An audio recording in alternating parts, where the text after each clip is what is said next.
I love Sittong. যেখানেই যাবেন সেখানেই মোটামুটি এই ধরনের স্ট্যাচু আপনারা দেখতে পাবেনই পাবেন সব জায়গায়। প্রথমে আমি দার্জিলিংয়ে ফার্স্ট দেখেছিলাম, দার্জিলিং না, মিরিকে প্রথম দেখেছিলাম, তারপরে দার্জিলিংয়ে, তারপরে কার্শিয়াংয়ে, তারপরে দেখলাম এই শিটংয়ে এসে। এত অপূর্ব সুন্দর, চট করে আপনারা এই শিটং জায়গাটির নাম নাও শুনতে পারেন। রাস্তা খাড়াই ঢাল। হ্যাঁ বলো, তুমি কিছু বলবে এমন পাহাড়ের কোলে এসে? আমার কিছুই বলতে ইচ্ছা করেনি পাহাড়ের কোলে। সত্যি তাই, এখানে এসে কিছু বলতে ইচ্ছা কারোরই করবে না, শুধু অনুভব করতে ইচ্ছা করবে, অনুভবটা উপলব্ধি করতে ইচ্ছা করবে। তবে এখানে এসে যেটা প্রথমেই মনে হলো, দেখুন এখানে সব ধরনের গাছও আছে, এখানে কলা গাছ আছে, আবার গোয়াল ঘরে গরুও আছে দেখলাম, দেখাবো পরপর আপনাদেরকে, তো সাথে থাকুন। এবং আমি মণিমালা মনে বনে কোণে চ্যানেলে সকলকে জানাই স্বাগত। আমাদের আরেকটি চ্যানেল সুরভি সঙ্গীত টিউটোরিয়াল, আপনারা যারা গান শিখতে ইচ্ছুক তারা ওই চ্যানেলে ঘুরে আসতে পারেন, সুরভি সঙ্গীত টিউটোরিয়াল। তো চলুন মনে বনে কোণে চ্যানেলে যেখানে যত আমি বেড়াতে যাই বা বিভিন্ন রকম নতুন নতুন কিছু দেখি সেগুলো সব আপনাদের কাছে নিয়ে আসি। তো এবারও আমরা কালিম্পংয়ে গিয়েছিলাম, এর আগের ভিডিওতে আমি দেখিয়েছি রবীন্দ্রনাথ ঠাকুর কালিম্পংয়ের মংপুতে কোথায় বাস করতেন, কিভাবে থাকতেন, সেই সমস্ত কিছু দেখিয়েছি। তো সেখান থেকে ফেরার পথে এই শিটংয়ে এসে উপস্থিত হলাম। এখানে বৌদ্ধ মনেস্ট্রি দেখতে আসলাম, তাছাড়া চা বাগান রয়েছে। অনেকক্ষণ ধরে আমরা চা বাগান দেখতে পাচ্ছি না এখানে, কারণ দার্জিলিংয়ে যখন গেছিলাম তখন শুধু চা বাগান আর চা বাগান, যাওয়ার পর থেকে শুরু করে গোটা জায়গাতেই চা বাগান, কিন্তু কালিম্পংয়ে যাচ্ছি কোথাও তেমন চা বাগান দেখতে পাইনি। তো সেই জন্য এখানে এসে একটু চা বাগান দেখে যতক্ষণ না আনন্দ পাচ্ছি ততক্ষণ যেন মনে শান্তি হচ্ছিল না।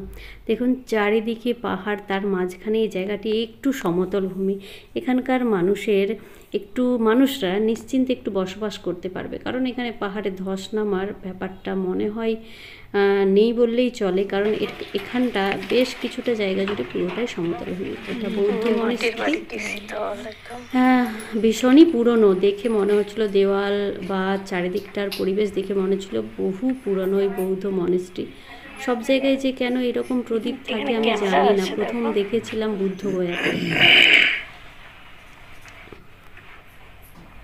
প্রদীপ সবসময় জ্বলছে, যে এখানে আসছে কিছু টাকা পয়সা দিয়ে একটু প্রণাম করছে সকলে। আমরা ওখান থেকে বেরিয়ে এলাম, আবার এবার যাব শিটং, যেখানে লেখা আছে সেই জায়গাটিতে, ওখানের পিছনেই আছে চা বাগান।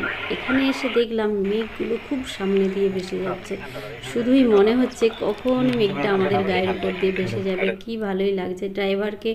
গাড়ির ড্রাইভারকে জিজ্ঞেস করলাম যে আচ্ছা মেঘগুলো গা দিয়ে ভেসে যায় না? বলছে হ্যাঁ, বেশি উঁচুতে উঠলে ওরা তো সব সময় উঁচু নিচু দিয়ে যায়, তো কখনো কখনো নিচু দিয়েও যাওয়ার সময় পেয়ে যেতে পারেন, বা কখনো যেমন অহলদারাতে ওরা সব সময় কিন্তু ওখানে পৌঁছালেই সবসময় গায়ের উপর দিয়ে মেঘ ভেসে যাবে, অনুভব করতে পারবেন বা দেখতে পাবেন। আমি বললাম এখানে, বলল যে এখানেও হতে পারে, তবে একটু উঁচুতে হলেই ভালো হয়। তারপরে সেই সুযোগ এসে গেল।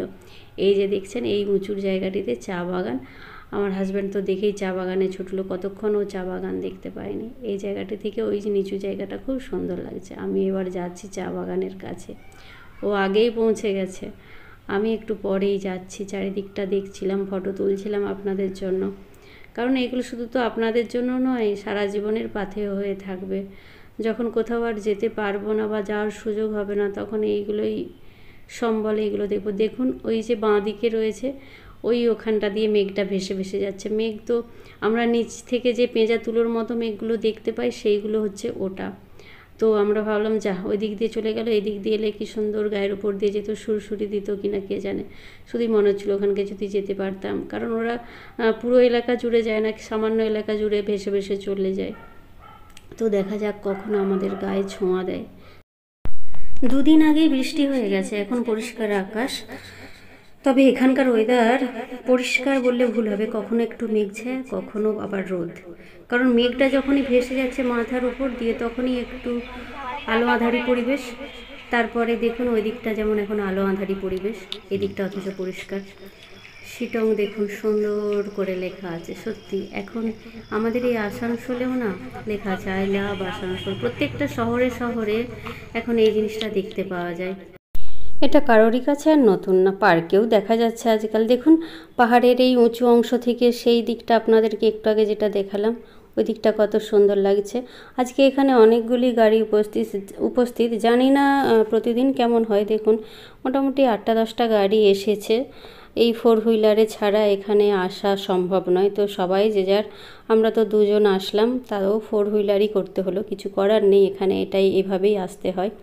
তো দেখুন এই পাহাড়ি এই উঁচু জায়গাটাতে পরপর ধাপে ধাপে কেমন উঁচু হয়ে গেছে। একটু সমতল ভূমি দেখালাম, তারপর এখানটা পাহাড়, আবার এখানেও বাড়ি রয়েছে। দেখুন এই দেখুন বাড়ি রয়েছে, আবার ওর থেকে পিছনে যদি যান সেই দিকেও দেখতে পাবেন আবার উঁচু করে পাহাড়। এখানটা হঠাৎ করে দেখলাম মেঘ ভেসে ভেসে আসছে। আমি সাথে সাথে আমার বরকে ফোনটা ধরিয়ে দিয়ে আমি বলি তুমি ধরো ফোনটা, আমি একটু মেঘের বাতাস খাবো, মেঘের ছোঁয়া নেব বলে এখানটা মেঘের ছোঁয়া একটু পেলাম, হালকা মতো, বেশ শীত শীত ভাব করিয়ে দিয়ে চলে গেল। পরে আরও এই সুন্দর দৃশ্য আপনারা দেখতে পাবেন, সাথে থাকুন।